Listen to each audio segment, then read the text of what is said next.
জনগণের রায়কে উপেক্ষা করে বিএনপি ফ্যাসিবাদের দিকে ধাবিত হচ্ছে বলে মন্তব্য করেছেন জামায়াতে ইসলামীর সেক্রেটারি জেনারেল মিয়া গোলাম পরোয়ার।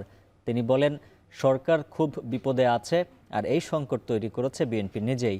সংসদে গণভোটের সমাধান না হলে আবারও আন্দোলন ছড়িয়ে যাবে বলেও মন্তব্য করেন তিনি। সকালে খুলনা প্রেস ক্লাবের ব্যাংকুয়েট হলে অনুষ্ঠিত গণভোটের রায়ের বিরুদ্ধে সরকার সংকটের মুখোমুখি দেশ শীর্ষক সেমিনারে এসব কথা বলেন তিনি।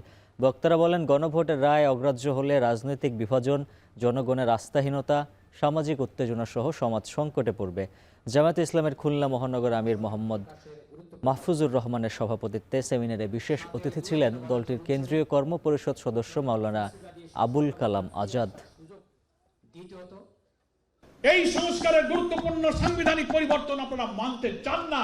জনগণকে ভোট পেয়ে ক্ষমতায় যাবেন, ইলেকশন ইঞ্জিনিয়ারিং করে ক্ষমতায় গিয়ে জনগণের রায়কে বাতিল করে আবার ফ্যাসিবাদের দিকে ধাবিত হবেন, এটাই ছিল আপনাদের সরকার।